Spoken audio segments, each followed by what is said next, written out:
Denette Schaer with the Broken for Better podcast. And we are a marriage ministry that believes that you can pick up something today to make your relationship better. Enjoy. Hey, welcome back. It's Broken for Better. Kurt and Denette, two best friends having conversation. That's right. Today we get to talk about money, money, money. Money. I think you missed a money. Money. I don't know. I like singing. And yeah, the last this couple Let's weeks. Talk About It has had a song on my heart. So, yeah. Money. We're going to talk about how we spend it. Dollar bills. Dollar bill. We're going to make it rain. Probably not. Probably not. We don't have much. Before we do that, I first want to thank you. Talking about money, I want to thank you for being supporters of us. Nice segue. Hey. Your tone was funny. Thank you for being supporters of Broken for Better. Yes. We couldn't do what we do without you, and we know the time you invest here watching, as well as those of you that are monthly supporters.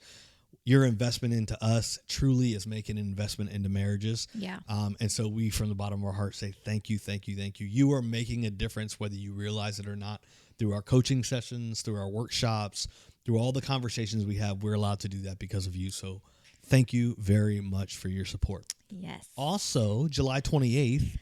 It's close. This week. I know. It is this I'm week is excited. prom. I can't Listen, wait. sign up. Still going to be some amazing spots. People have signed up. It's going to be a wonderful, wonderful night. Yes. Really looking forward to a lot of dancing, a lot of eating, a lot of laughter. A lot of memories. Lots of memories. That's right. That's it. And it'll be good. So sign up July 28th, right around the corner. Yeah, it's almost here. I know. I'm Hey, excited. why don't you take the lead on the money? Let okay. me just do the answering. Okay. All right. Good. Okay. So thinking of money, I was thinking about it a little bit because I knew we were going to be talking about this subject. And who out of us, before we get started on like some principles and stuff, who out of us would you say, because every couple is usually one spender, one saver, or maybe not even saver, but like thrifty, one that, so like who out of us would you say is the spender and who's the saver, or who is maybe even at times more generous? And so out of us, which one would you say? Why are you smiling so big? What is it? Because I feel like this is the softest way ever to throw me under You a feel bus. like it's a loaded question. Yeah, oh, like you're laughing as you say it because this isn't even really a question. It is a question because every couple, I think people need to hear that that's a norm, that there's usually one of both in each couple. And it's usually not the spender that's pointing it out. Like that's touche. in our relationship by far. I am definitely the spender. You think so? I do think so. I do. And I feel like I spend only on things that are needed or important to me. Important to you. Okay, that's so funny because that's my next question. Oh. Do you feel like, okay, so out of us, definitely I'm the thriftier one. Like I'm going to be the one that's hitting up the thrift store. I'm going to like research until I'm blue in the face for any kind of trip. So we're getting the best price possible so we can do more, make more memories. But for me, it's usually attached with like, I want my dollar to go further so I can do more with the people that I love. So instead of like, I guess for me, it's, I want it to be quality, but also quantity. Like I'd rather have a longer vacation than a really bougie short vacation. Or I'd rather have really affordable clothes, but have a closet full instead of like two really nice name brand pieces. So like, what do you think is the difference there between like in our relationship? Well, I definitely think you have a closet full I do. of clothes. He wants me to clean it out so bad. Well, first off, I will tell you, I appreciate, and I don't think I say this ever, but I'll say it now. I do appreciate the thrifty side of you. So I'm not that way. I spend, and I want to spend a lot, and I want the best, and I want it right now, and I don't want to wait. So I'm for sure the spender, especially on things that are important to me. But I think... And people that are important to you. You don't have a problem spending money on people you... No, I do feel like the generosity piece too. I don't mind. Yeah. Like I love blessing people and doing what I can to help people. Yeah. For sure. But for sure, I know that I know that it's 100% me as a spender. I think it's okay to be that way. I don't think it creates tension, but I think it's got to be really openly communicated. If I was a spender and I was spending everything behind the scenes to where you never knew about it or I never discussed it with you, you don't do the books either. So you may have this perception of what our life is, and okay, I know what our income is, I know what our outgo is, I think, and so what's outgoing is less than what's incoming. So in your mind, you're thinking, okay, I'm good. If the reality is that I'm not having those talks with you and we're not communicating on that kind of stuff and I'm just out spending, Right. well, then what happens is now there's a complete disconnect of our finances to where one day when you need to go spend or something comes up and you have to look at me and I go, oh no, I bought all these things that you didn't know about, so we don't have that money. Now we've created financial tension. Yeah. I think the other point of it too, is because I'm the spender, and because for so many years you stayed at home and your job really was raising our boys in our home. If I took the mindset that because I make the money, I can now freely spend the money and you don't have a say into that. Well, now you see real tension created in that place, because if it's both of ours, then your job is as important as my job, and how we spend those dollars is extremely important. Yeah. When I was researching, obviously finances, it's a huge part of every marriage conversation, or should be. It's also a huge part of a lot of marriage tension. And, numbers are anywhere from 20 to 40% of all divorces are stated because of financial issues. And that's usually one's a spender, one's a saver. They just have different goals, different, perspectives on all of that. And I came across a term that I never had really thought about. And I was like, wow, that's true. That rings true in my heart. But it's the term financial infidelity. And it is the concept of so many marriages that struggle in the financial department is because one of them is being financially untrustworthy. And so it's like, man, because it can be that big of an issue. Like when someone's keeping a secret from you on how they're spending their money, or what they want to spend their money on. My spouse isn't really going to appreciate this, so I'm just going to go ahead and do it. She'll never know, or he'll never know.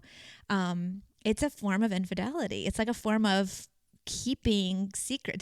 How does that relate to you, or do you think that's strong? Do you think I don't know. Like I hear it and I go, oh, okay. But here's why I think that I had to think about it. Yeah. Infidelity is part of our story. Right.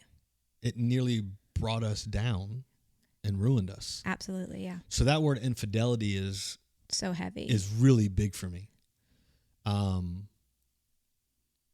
When I look at finances, it's probably because I'm more open to you and we discuss everything. Yeah. I can't really get to that kind of a place. Now, if you're in a relationship where you don't know what's happening and someone is out there spending, buying whatever they want, doing what they want, you have no say, you can't spend, maybe it is that serious to where a word like that can be used.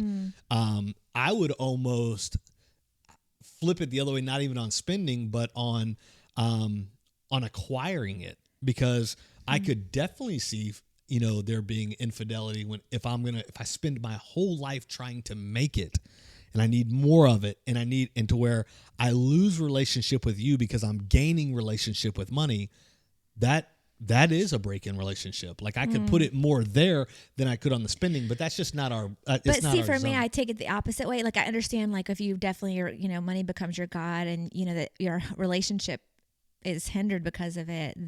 But for me, when I think of infidelity, I think of lack of trust. Right? There's been mistrust, and obviously it's usually physical or sexual, but when you're talking about lack of trust financially and you're supposed to both be in the same camp together, or you're keeping secrets from your spouse, it's just easier to not get in trouble. It's just easier to not, have to have the conversation about why I spent X, Y, Z, or hiding the credit card statements, or, it can still, it's a different form of mistrust. What a terrible way to live.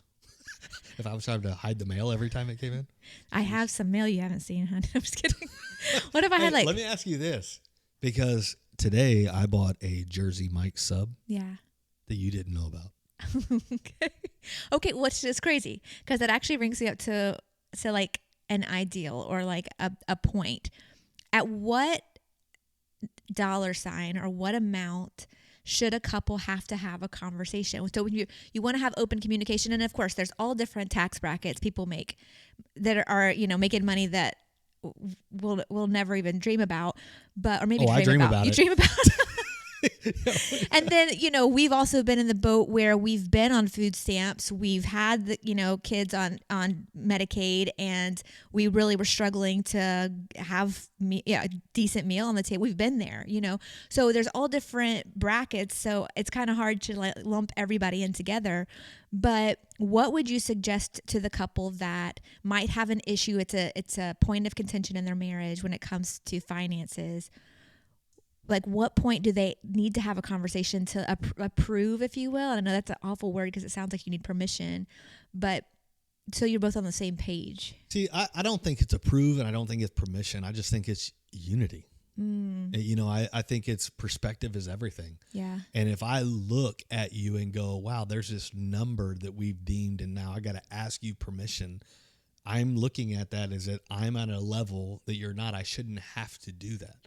Well, if a relationship is literally serving you, dying to self so that I can better our relationship, it's not I have to do this. It's I get to do this for the betterment of our relationship. So I believe it's perspective is everything as to the why we've created that number. Now, what's the number? I don't know. It could be 5 for some. It could be 5,000 for others. I wish that was our number. I wish that was I wish we could spend 5,000. Like, that would be great. Yeah. You know, but so I'd say take the number away. You know, if I care about my relationship and I care about our marriage and the financial stability of our marriage, and I know, hey, I'm about to go buy this thing, and this thing is going to be a larger purchase than I really, I mean, it's going to put us out on a limb. And financially, it's going to take some money from our account. Yeah. I should care enough about your heart and your mental state to go, hey, listen, I want to make this purchase. And we can talk about how we got there. Why are you making the purchase? You know, what's the plan out of it? How are we going to get rid of the debt? We can discuss all of that. But now we get to do that together. Whereas if I go buy it, now we're between a rock and a hard place, and you're looking at me going, hey, when did you go spend $3,500? Like, what? I didn't even know we spent that. And I'm like, oh, yeah, well, I needed this paintball gun. Because that might have been a real thing. Oh my gosh. Is that what that gun costs? No. Moving on. Into our therapy session. No. It was not $3,500. It was, I was going to say. No. We should have had that approved. We were not unified in that decision. Okay, moving on. But if I go spend on something that without talking to you, it's just a potential. I'm not saying it is, but it's another potential form of selfishness. Yeah. And if you begin to look at, I'm selfish in my communication, I'm selfish in my sexuality or my intimacy, I'm sexual in my relationship, my equity, my talking, and I'm sexual in my finances. That could be weird. Then what you're going to find is like, I've got all these areas that I'm just a little bit selfish. Well, a bunch of a little places makes one big place. Of course, yeah. So, man, just really challenge yourself as to the why. I don't have to. If I looked at that, like I have to, then that's begrudgingly, and I shouldn't have to answer to you. You're not my mom. Yeah. You know, that's where you begin to see that stuff. And so I just say, look at it unifying. Do everything you can to unify a relationship. Man, why do we get to do this? We get to do this so that we can better ourselves. Let's talk about it. Yeah. So when you think back to our relationship, when, you said a little earlier, I was a stay-at-home mom. I did, as much as I could to try to raise funds and, everything around having the boys. I did like babysitting at times. I made cakes, all those things. But compared to what you were making, because you were the main breadwinner outside of the home, I had 3 kids, sometimes extra kids. So what I was able to contribute was just a splash in the pan, really. Wasn't very much. It kind of helped with incidentals. It helped with maybe birthday parties or whatever. So when we were walking through that season, was there ever, I feel like I have a perspective of that season, but what was your perspective of that season did you ever feel like, okay, well, I'm the one earning all the money, so I should have yes. Yeah. 100%. You just said that matter of fact. I thought maybe you'd just, maybe lay it out a little better. I mean, I don't know but yeah, yes. 100%. Okay. So I think that and sitting with other couples, that is a real like crisis point for a lot of couples. Do you agree or disagree? 100% agree. But what I will tell you is, if we think back to those moments, the years I was having those moments, I was not a healthy me. That's right. Yeah. So because I was not a healthy me, it was very selfish in what I thought. Well, yes, I want to go do this with the guys, or I want to go buy this, and I am making the money. It wasn't about you. I mean, that was the season, you talk about infidelity. That was a lot of that during that season. And so my whole life was out of bounds. So because in that moment I thought that, would I think that now? Never. I haven't had that thought in, so long, because I really don't. I don't, I appreciate what you do when you do it. I tell you all the time, I wish you would spend more. And I think that's where some of the tension comes in. I feel like there's some times that like maybe I want to go spend and you're like, well, I don't think we need that. I'm like, well, I've been trying to get you. Like, you go pamper yourself. Go do your nail. Like, it's a big deal. Y'all, seriously. It's a big deal, like an act of Congress for her to go get her nails done. We talk about it. She texts me. She calls me. Like, we're talking about $50. Wait, is that how much nails are? I don't know. 30. Where I go is $30. $30. Okay, the number of our permission is definitely not $30. I don't know what it is, but it's not 30. But that's where I think there's more tension in that. Here I want to spend. I want to enjoy life. I want to do some bougie things. I want to go to some nice restaurants. And I have a partner who's going, listen, I love thrift stores, and I don't want to spend $10 on anything if I can get it free. So I think that we have more tension and conflict in that, because I'm always like, girl, treat yourself. Like, go do something for yourself. But so that brings up a great point, because I think when it comes to that financial tension, most of the tension comes, for a lot of couples that we meet with, most of that tension comes from different goals. You have two different people that might have very different goals. One wants a bank account that is, healthy and large, and you don't have to worry about the next. One would rather live in the moment, spend the money, make the things now. So you can have that. Then you also have one that, maybe sees more value in nice things, and one sees more value in making memories or personal, time. And so having those common goals is very, very, very important, and I think the bigger conversation doesn't even have to come, because you can make memories and you can have nice things up to a certain point, either or, but you have to decide together on what's important as a couple. And that sometimes can be a huge disagreement. I say have them both. Have nice things, make memories. But all of that's done through communication. It's not one or the other. You said it perfectly, and I love the way you said it. It's common goals. It's, man, let's take a trip where we make great memories. Oh, let's take a trip where we just totally pamper and do bougie. Like, enjoy it together. I think if I had to sacrifice everything that I wanted to just make memories, I could get upset about that. Yeah. If you never got to do anything to make memories because I always wanted to do something fancy, well, we're not doing this life together. Now I'm doing everything you want to do. It's not, and we are to like literally die to self to serve others, but that's two people doing that. So, man, find a moment. It goes back to like our vacation things. Our vacation things, we said we should take 2 trips a year, one with family and then one with you and I.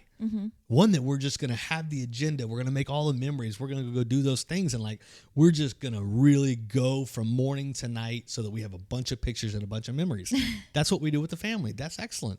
Well, then we have a you and I trip. And what we want to do, we want to sit and do nothing other than like each other. Relax. Relax. So it's like both are good. But if I wanted every trip to be what I want, it's just another form of selfishness. So I think Everyone's going to tell you to be financially stable, plan accordingly, invest well. Honestly, I feel that way too, but I also know that I have a very finite time on this earth, and I want to have an amazing time with my family, and I want to make memories, and I'm going to do the things, and I want to have no regrets. And if that means I'm working until I'm old to do it, well, then so be it. I'll just keep having fun and live life being smart with my finances, but very much in conversation with you, so that together we can make a plan for our life. And as long as you're doing it together, there's certain ways to go about, pursuing those goals, right? So, you come to me and say, man, I really, maybe not in this season of life, but especially at the beginning of our marriage, I really have this goal. I want this TV, right? I think our family will really enjoy this TV. How come it always goes to the TV? Because you have a thing with TVs. He has a thing with TVs. I think, look, comment below if you're a dude or you have a husband who just loves TVs. Every time we walk into a store, he has to check out the sale prices on the TVs.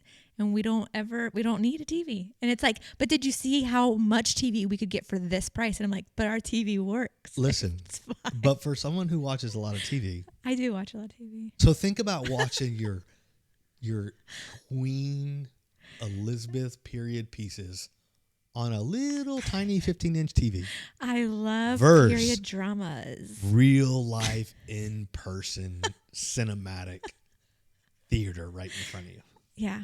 Mm-hmm. We got a big TV now, and I'm thinking, we probably could do a little bigger. I think it's great. Anyways, back to my point. What I was saying was, so let's say there was a time we didn't have a great TV. We didn't have a working TV. And I knew that was a big deal to you, right? That was how we watched movies as a family, whatever. So we set, a common goal to look. We found one on a great price. It wasn't like a whim purchase. It was like we were good stewards about getting a good one. Same thing with those trips. We are very good stewards with planning them out. And we've had trips where we did staycations. We stayed in our home. We camped out on the floor to make it look like we were camping. And then we just did things around town because that's all we could afford. But those are some of the best memories. It wasn't like our family members had to suffer, or we would just put them back on the back burner and say one day. Make the most of your day right now. Yes, again, with the financial planning, all that's important. But don't be so concerned and so consumed with making that your only goal that you just don't enjoy your here and now, One of the things I feel about financial planning is, I'm for it, but you got to always, even in financial planning, you've got to be ready for left hooks. That's why I think you do plan, so that you can be sensible. But even in that, being able to roll, if money moves you, and I'm telling you, this is like a honesty moment where, I'm being I'm speaking to my own heart. Yeah. I have to be guarded that my temperament, attitudes, emotions, and behavior don't go up and down based upon the bank account. There were seasons of my life where we didn't have a lot, and when something happened, new set of tires, I just would freak out. I got to go get 4 more jobs. How are we going to pay for everything? And I'm just like an emotional roller coaster based on finances. Yeah. And it's like, what a terrible, terrible way to live, to be slave to that number in the bank account. Do we want more? Everyone wants more money. Do you wish you had more? Do you wish you could spend? Yeah, everybody, I would say, is that way. But just, man, don't let dollars dictate your behaviors. Do you think that shift in your personality, do you think that was more based out of the concept of I need to be successful, I want this, or do you think it was more based out of fear of how do I provide for these 3 little boys that are looking up at me? Do you think it was both and? What do you think that drives? In that season of my life, it was I wanted more for me. Now, if I had more, y'all would get more. If I had a nicer house, nicer cars, you would reap those benefits. But I wanted more for me. I think that first, when God broke my heart and I turned my life over to Him, in 2006, and then within 3 months, I'm having an interview with the church staff, and the guy looks at me and says, "I can pay you $100 a week." Yeah. And I'm like, before I even think about it, I'm in. Yes. Yeah, God broke something off you in that moment. Because in 2006, my life became about people. Mm. And people mattered more than anything else. Before that, I was driven to make more, to have more, because that's what mattered to me. That's where I found value. Now I find my value in spending time with people and watching lights come on in their eyes and watching their marriages get better and watching their families stronger. And so my value system changed. You know, I don't know that I ever looked at it. Has, I think every guy, I would think, or every provider thinks, man, I got to do this to provide for those behind me. And I do. I mean, I understand on days I don't want to go to work. Man, I got responsibilities, right? That I have to do this for those people that are behind me. And yeah. And so I think we all innately do it because we have to. But for me, it was very early selfish. It was a very selfish motive. And when God broke me in a bunch of things, one of those was the need. Now, do I like nice things? I do. Yeah, no. Do I wish I had more nice things? I do. Man, I'm watching these dream home tours right now. Let me tell you, the house that you can get in Texas right now for $25 million. Probably. Why? Why do you need to even tell us that? I don't.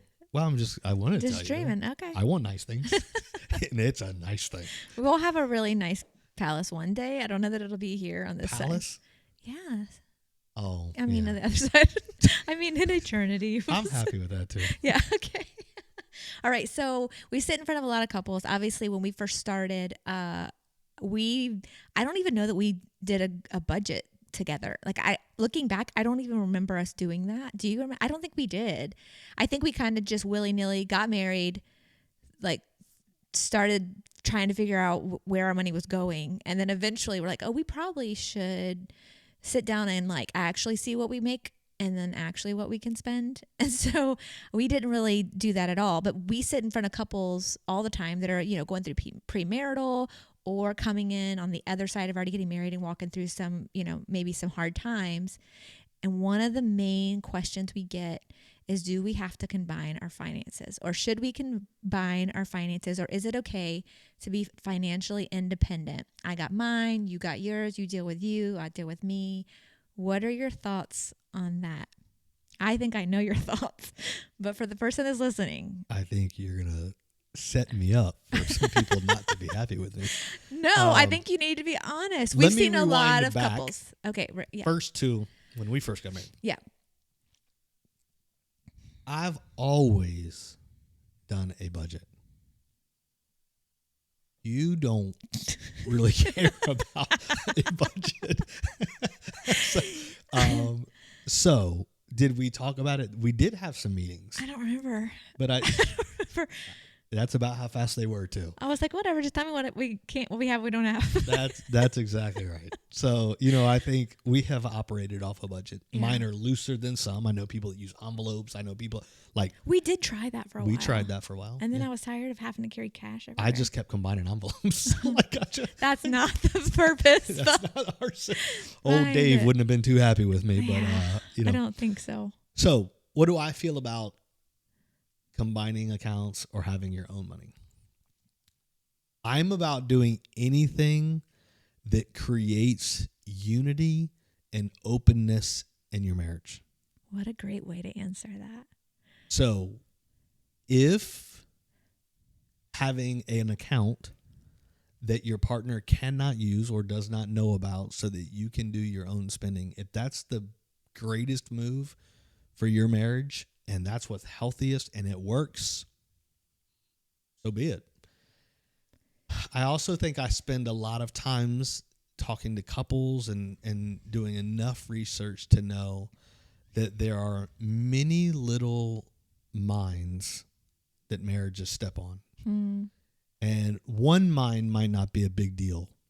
12 mines in a field is a big deal. So finding these areas where you have one more area where we don't communicate, and I keep this little area secret, and this is mine and not yours, may seem very innocent. Yeah. Over a period of time and in an unhealthy state. Again, healthy state, maybe it works great. in an unhealthy state or something that starts healthy and becomes unhealthy, having pockets of secrecy that no one knows or doesn't touch, I don't see the benefit. And I've had too many sit in front of me where it didn't end well. Correct. But again, that's, Yeah. you know.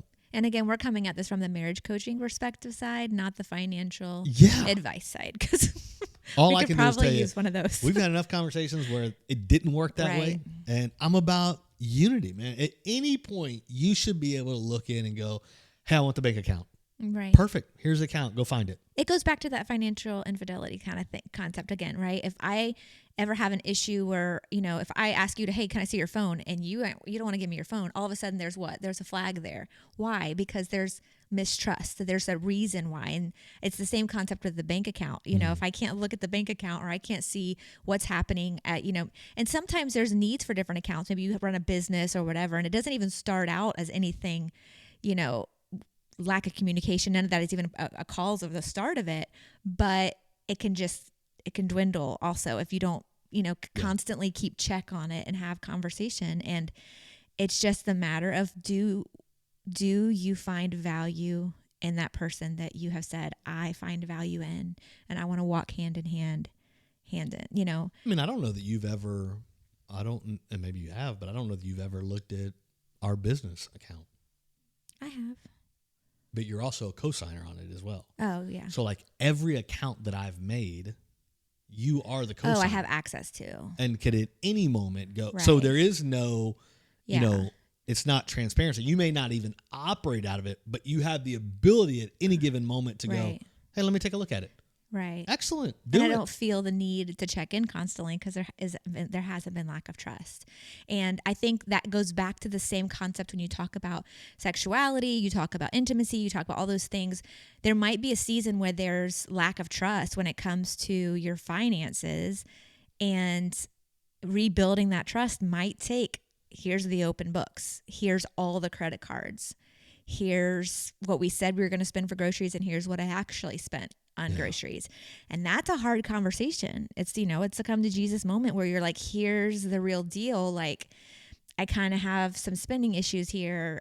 I need to get help. And we've sat in front of couples that have brought in, maybe excess expenses or excess baggage into the relationship. Yeah. And they're like, I don't want to deal with my spouse's issues. This was their issue. They brought in this $20,000 worth of debt. That's not me. Mm-hmm. And so how do you coach a couple that comes in? Maybe one of them have a lot of financial baggage. Maybe both of them do. But how are they to look at it or tackle that as a couple? What would your advice be in that kind of setting? Yeah, that happens a lot, honestly. And that's even more prevalent now with a lot of second marriages. Yeah. People coming in with different things. And we're walking through a huge recession right now. I think it's going to be more prevalent, possibly, I'm not the guy that says put off the union of marriage because of finances. There are people that say we'll get financially stable and then do it. I think in our own lives, we've watched even our children have those conversations with different school debts and things like that of, hey, what is our plan? And what I always loved and what I totally admired was just work the plan. Yeah. Like, it doesn't matter. Like, if they waited until, hey, I want to get financially free before we do this, well, they may never get married. Yeah. But what they're doing is they're now saying, hey, your baggage that you're bringing in, that's now our baggage. So you've got to be okay with my debt, and I need to be okay with your debt. It's like Beaufort. It's like Beaufort. You know what movie that came from? It's not a good movie. Don't plug that movie. Wait, what is it? It was A Day of the Week. I'll say nice. that. Thank you. I'm so proud. It's like such a. You shouldn't be proud of that. Well, I can't believe you watched like it, Beaufort. but I'm surprised that you knew about it. That's Beaufort. Yeah. But it's open communication to say, hey, I have this kind of debt I'm bringing in. Hey, you have this kind of debt. And we talk about this in our premarital couples all the time. Yeah. Open and honest. What are we bringing in? Okay, great. Now, what's the plan on how we tackle it? Because you don't create a union where two become one, but hey, keep that separate and I'll keep mine separate. Yeah. No, I'm okay bringing in your debt and you're okay. Ooh, hello. Got a hiccup. Yeah. You're okay. Okay, bringing in my debt and I'm okay. And I just feel like those are the conversations that aren't had enough. Yeah. Well, it's a tangible thing, right? They're saying, oh my gosh, here's this amount of debt. But we're all bringing baggage in different ways. Like I'm bringing in all my family trauma. I'm bringing in all my past experiences. I'm bringing in all of my, sexual past, all those things. Whatever your story is, you're literally saying, here's my baggage. Will you take me as I am? Till death do us part, right? You're like, for sickness and in sickness and in health. Well, sometimes our bank accounts are sick, and sometimes our mental state is sick. And so it's like you have to distract or to take that out and say, I'll take all of you except for this part of you. It's hard. It's hard to get started with that being your first step into the threshold, of like marriage. That can be difficult. With that, and along the same exact lines is care enough to ask. Where it's kind of frustrating for me sometimes, right? Now that we're here. As we're sitting on this couch together. Where it can be frustrating for me is you don't care about finances until you care about finances. Yeah. Until I'm like, wait, why are we that? Yeah. Why are we struggling? So it's like, and I'm like, well, hold on. Yeah. I've been dealing with these finances for 6 months, doing everything I can to make it work. All of a sudden now you pop in, don't like what you see, and you throw up red flags. Right. That can be, there's a tension point there. Yeah. Because now I'm like, man, I've been battling. Like I've been trying to make this thing happen. And now you just jump in and jump on me. It's not what you think. So care enough to ask. Yeah. Hey, how are we doing? Hey, how can I help you? What I loved more than anything, every season of our life when finances has not been, where it's not been the easiest, you have always been the one to go, what can I do?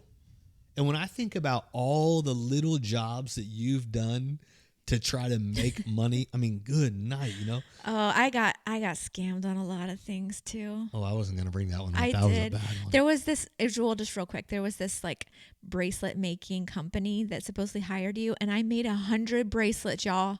100 bracelets. Do you remember how tiny those beads were? I stayed up till like 2 a.m. to like meet my requirement because I was going to help us. We needed money. And then they kept my bracelets and never sent my paycheck. Do you remember? I was like weeping. Like that was I was like, I'm so because not only did you not make, but you lost $100. It cost you $100. It cost me money for the material. Then they never sold my bracelets and never gave me a paycheck. They just took all my money. I wasn't.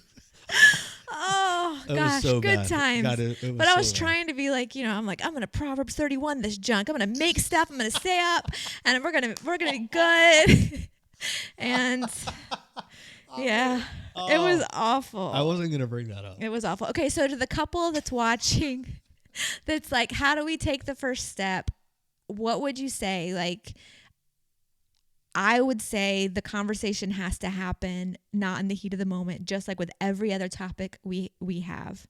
But what would you say to the couple that is like, this has been a real stressor for our marriage? What's the first step, Kurt? Like, how do we start? Grab a coach.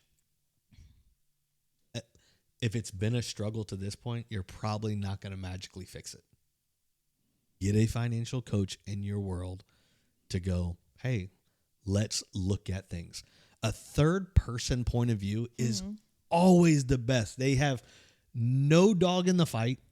They get to say and see things objectively, and they can help create a plan that is easy to work out. But you've got to be willing to allow somebody to get in that world. Hey, listen, I have 2 married sons now. Right. They have their own finances doing their own thing. And my son, I love my oldest son, still sits with me and going, hey, can we talk about a budget? Hey, can we look at this? Hey, what's your thought about this? Yeah. He could easily, at his age, having his own business and his own finances with his own wife, he could easily keep that to himself and never ask. Well, and those third eyes don't have to be someone that's, some guru. It can be just someone that's, like you said, a third party that loves you or is, wants the best for your family, that okay, they've had hard times and they've made it through. How did you do it? Give me some advice. It's a little... You don't have to take long to look at somebody's bank account and what they're spending and what they're bringing in to begin to find gaps. Right. It's very simple. So, be willing to sit down with someone and go, now it may go deeper than that. You may have had trauma issues when you were a kid. You may have to get some therapy in this. And, hey, I have a problem spending. I have a problem. Or we didn't have so much, so I just collect and collect and collect and collect. And now I have $1 million in my mattress in the bed and I don't want to spend anything. If you do, we are brokenforbetter.com and you can give now. but you may be in this place. And I'll just say, listen, let somebody in your world. Yeah. Don't put up walls around your relationship. Let people speak life into you so that your marriage is better, that finances isn't a tension point. So finances isn't the thing to hold you back. No, let it be the thing that propels you, that you get to live and enjoy life together when a third person comes and goes, hey, you got to stop this, do this, maneuver this, and you'll be in great shape. Yeah.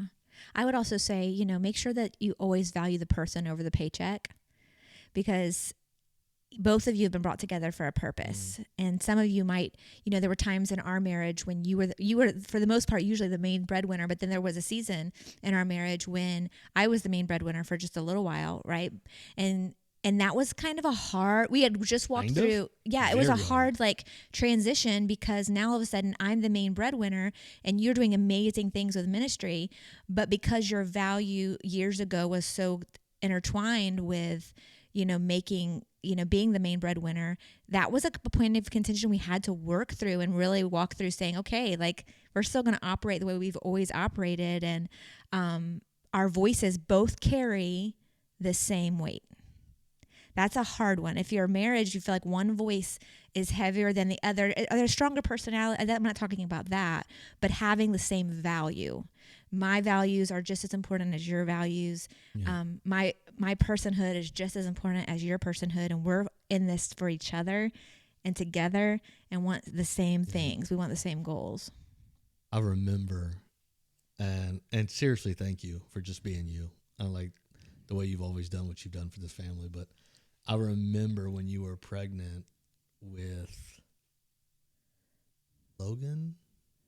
I don't know the story you're saying, so I don't know which. When did you work at Outback? Oh, yeah, I was pregnant with Logan. Yeah. And I remember. Waiting tables. I'll tell you, that's some good tips, though. Sometimes, yeah. Some nights you came home and it was. Yeah. But I remember you used to work the night shift, and I'm out. I don't stay up late. Yeah.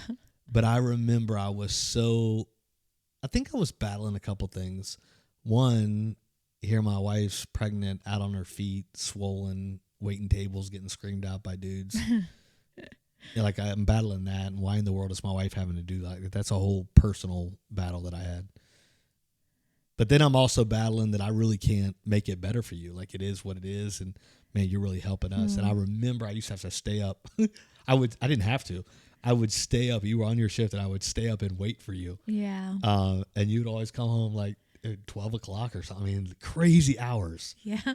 And come home in your little Outback get up, and we'd celebrate the. Smelling like cheese fries. Well, it's because you had them. Because I'd always bring them home. Bring them home. I mean, that's steak and mushrooms, dog. There are some wins in hard seasons. Yeah. We didn't have dinner, but we had mushroom from Outback. Yeah. But I remember, and I know I don't say it enough, and I probably don't say it. I know I don't say it publicly enough. I truly do value what you've given in different seasons, in our whole marriage, but in different seasons, you have stepped up and carried this family in a way that will never be forgotten. Well, thanks. I love you very much. Yeah. So I think just like, most topics, the conversation goes back to the big C word, communication. Talk about it. Talk about it. Have the hard conversations, because your marriage is worth it. Your spouse is worth it. Your family and your future is worth it. It's worth the struggle now. It's worth the investment now, so that you can have an amazing marriage in the future. Hey, we say it every week. If this content has been beneficial for you, if Broken for Better has given you anything that will make your marriage better, we'd love for you to join on the journey with us and support. You can do that in the links below for sure. Through our website, we value you, and we just value doing this together. So thank you for being a part of this. That's right. And we'll see you next time.